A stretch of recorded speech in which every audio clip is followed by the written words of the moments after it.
Breaking news that affects millions of British pensioners and future retirees. The Department for Work and Pensions has just announced sweeping changes to the UK pension system set to take effect in 2025. I'm here to break down exactly what these changes mean for you, your retirement plans, and your financial future. From new eligibility checks to Sir Keir Starmer's proposed pension reform plan, this comprehensive guide will help you navigate the evolving pension landscape in Britain. The landscape of retirement in the United Kingdom is about to undergo its most significant transformation in decades. With an aging population and mounting pressure on public finances, the government has been forced to reassess how it delivers and manages state pensions. These changes come at a crucial time when many Britons are already struggling with the cost of living crisis and concerned about their financial security in retirement. Let's start with the headline announcement. The DWP is introducing a new automated verification system for state pension eligibility. This digital framework aims to streamline the pension application process while simultaneously cracking down on fraud and errors that cost taxpayers hundreds of millions of pounds annually. The system will cross-reference multiple government databases to verify employment history, national insurance contributions, and residency status in real time.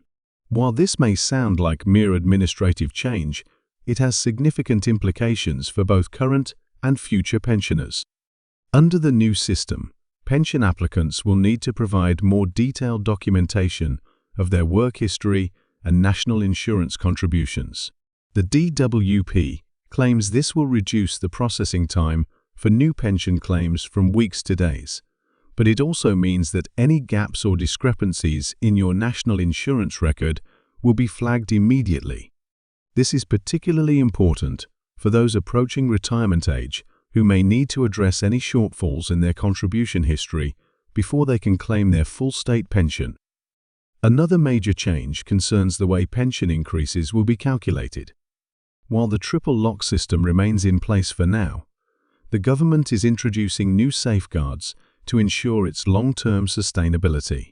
The earnings component of the triple lock will now exclude irregular spikes in wage data, similar to the adjustment made during the post-pandemic period. This modification aims to maintain the spirit of the triple lock while preventing unsustainable increases during periods of economic volatility. Labour leader Sir Keir Starmer has seized on these announcements to outline his party's alternative vision for pension reform.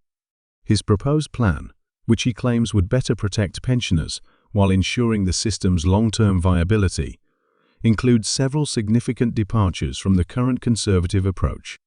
The Labour leader has pledged to maintain the triple lock throughout the next Parliament if elected, but with important modifications to its implementation.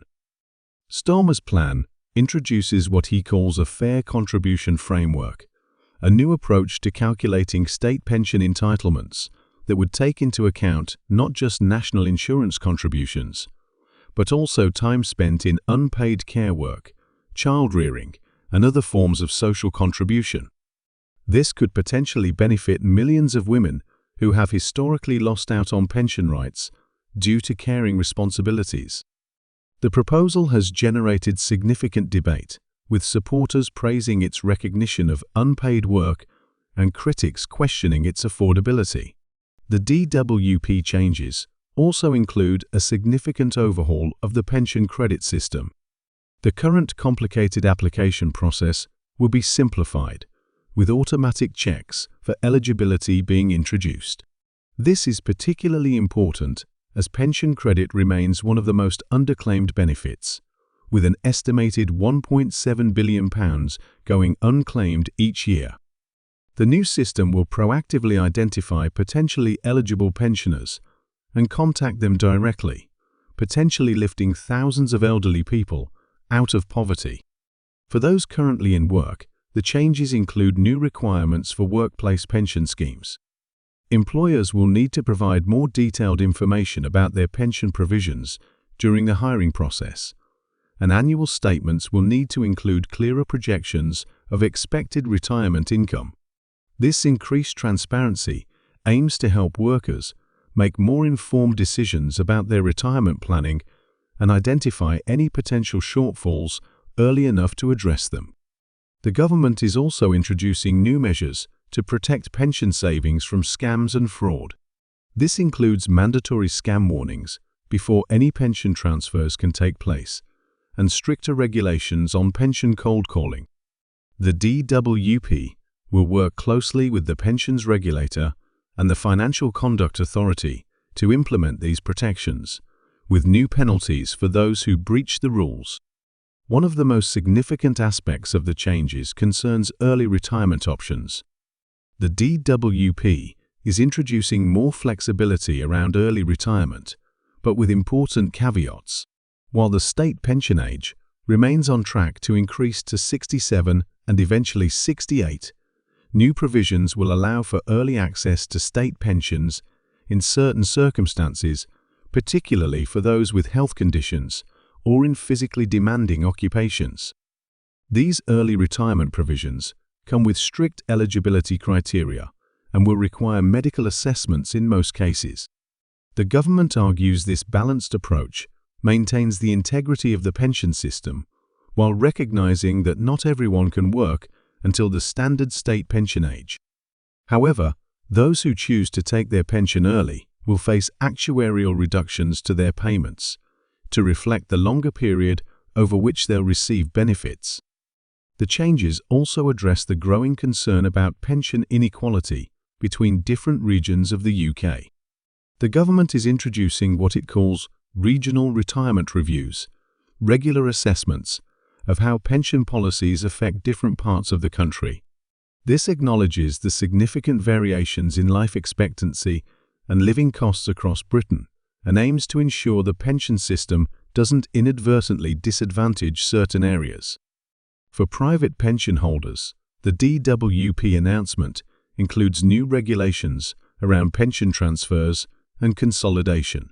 The process of combining multiple pension pots will be streamlined, with a new digital platform being developed to facilitate easier transfers between schemes.